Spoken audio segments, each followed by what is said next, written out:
Ma'am, si Attorney Delgra pa lang hinawakan ko, bigla lang pumasok na si Kitty. Lalo na siguro pag andyan sila at pinatayo na ang presidente at dali Ako na sa naman, plane. General, sasabihin nyo sa akin, takot ka sa babae. Escalation of force lang, ma'am, ang tama lang namin. Tama Kahit lang sa na babae? yung appropriate force lang. Yung appropriate force lang. O delikado Hindi naman ma'am. si PRRD yan eh. Hindi naman yan ang mission order mo. Ang mission order mo si PRRD, hindi lahat ng kalakip na kalapit niya. Anyway, ma'am, as I said, we'll just, kung may mga gustong magreklamo doon na sa tingin nila ay nalabag ang kanilang mga karapatang pantao, we committed mistakes, let's... May edad na rin si Attorney Delgra. May sakit si E.S. Medialdea. Tignan mo naman yung nakaharap sa kanila. Kaya ba nilang pigilan kayong mga pulis na arestuhin si PRRD kung ninais ninyo? Tignan naman ninyo yung itsura. Yes. Di ba, libo-libo yan eh. Ang pinagmalaki pa, 7,000 ang handa. Yes, ma'am. Actually, they actually were successful in preventing us from taking custody of the president for 10 hours. Nung inescalate na lang namin at inalis na namin sila sa scene, saka pa lang namin nagawa ang aming mission. Pinagbawalan kami mag-contempt at sinabihan kami na wag na lang. Kaya hahayaan ko na lang kahit labo-labo yung kwento po ninyo. Magtiisan po tayo, pero hindi talaga ako natutuwa dahil hindi nagsasabi ng totoo at iba-iba yung sagot. Napakahirap ng ganito.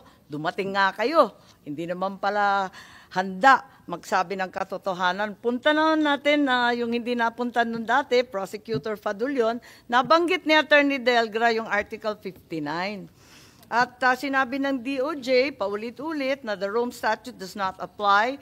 Prosecutor Fadulion seems to think otherwise. Your March 12 certification repeated it not once but twice. And I'd like to know, when did you issue that certification, which is dated March 12, but which you now say is a mistake?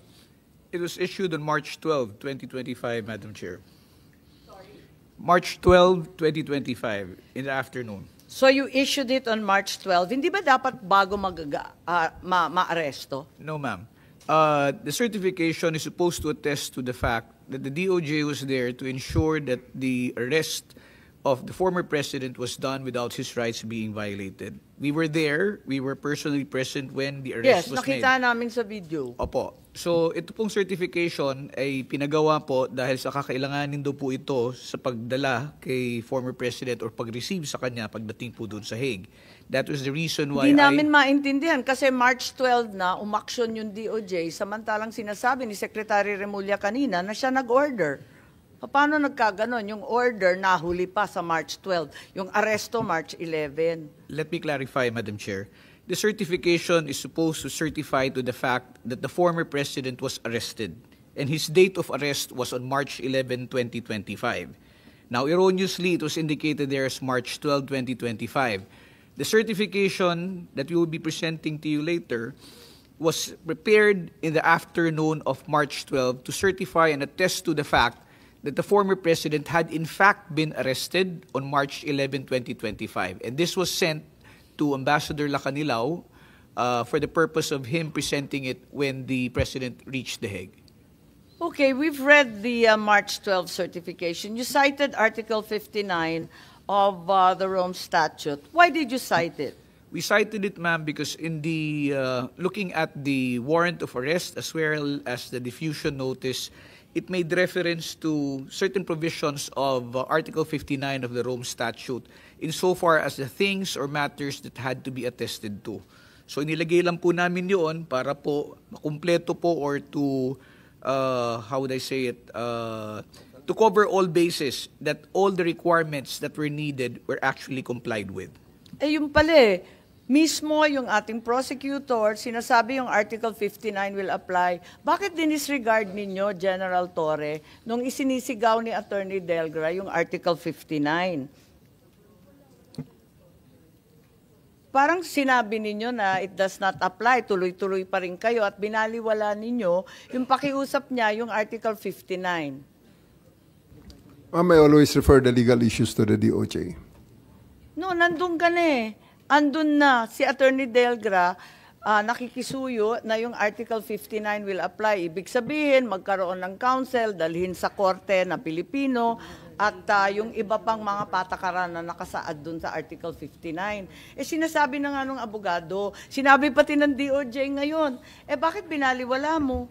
That is something that I cannot decide on at that time, ma'am, and the DOJ is there. I refer everything to them. I defer to their legal opinion, and the order has not changed. The order is still bring the president to the plane that will bring him to The Hague. So yung Article 59, hindi ninyo alam yon. Sa madaling sabi.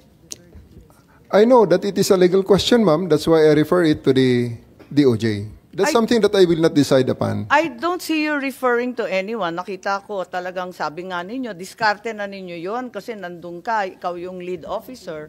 Di dapat desisyonan mo na. Wala ka namang sinasabi doon na talagang i-refer muna natin sa DOJ. Hindi ka naman huminto ng ganon. Basta tuloy-tuloy ka lang. Parang binaliwala mo nga yung sabing Article 59. Bakit ganon?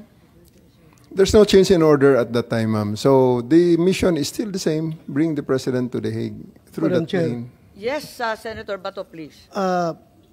He has been telling all the time, telling this committee that the order did not change. Kaya nga, pinaklaro ko dito, yung order na yan, galing kay Chief PNP. No? Nadalhin talaga siya sa dahig. Did it ever cross your mind na mag-isip-isip ka? Itong order na ito, legal ba ito? Am I not violating any provision of the Constitution, yung ginagawa kong ito? Kung sinusunod ko itong order na ito? Hindi mo naisip Since yan? the time up to this point, sir, that question never crossed my mind that this could be illegal. First and foremost, the DOJ team is with me. The Prosecutor General is with me. The Chief of the Philippine National Police is with me. So I don't think there's any reason for me to have any doubt on the legality of the order. How about yung violation sa Bill of Rights na ginawa ninyo?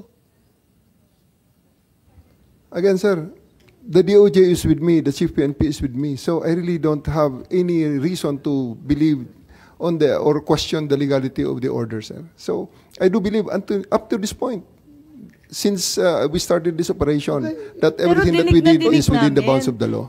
Naku, General Torre, dinig na dinig namin, paulit-ulit si Attorney Delgra, Article 59. At nalilito kami, ba't hindi mo tinawagan yung DOJ? Teka, may Article 59 na sinasabi. Abogado ka ba? Ma'am, speaking of the DOJ, Attorney Fadulion, the Prosecutor General, was there.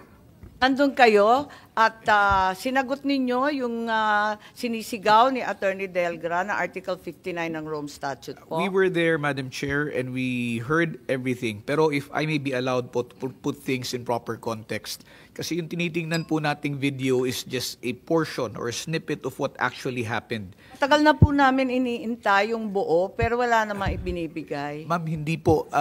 Maari po siguro nating hingin yan dun sa mga kapulisan because meron naman po sila mga body-worn cameras the whole time that the incident... Matagal na po namin iniintay at hinihingi. At any rate po, ma'am, if I may, yun nga po, yung nakikita po nating video at ang ipinapakita po ay isang portion lamang po nung nangyari nung buong araw na yon.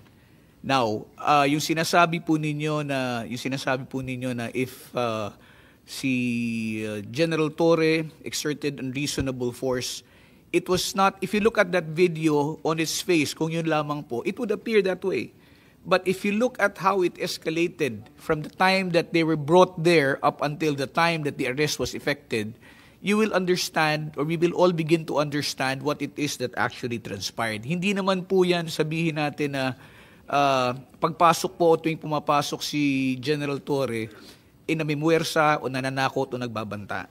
Marami pong beses at saksi ho kami doon sa pangapakiusap at pagpapasensya ni General Torre the entire time that the warrant was being effected. Sinasabi po ninyo, Prosecutor Fadulion, naubos na yung pasensya, kaya wala ng karapatan. Hindi ko po sinasabing naubos yung pasensya. Eh, at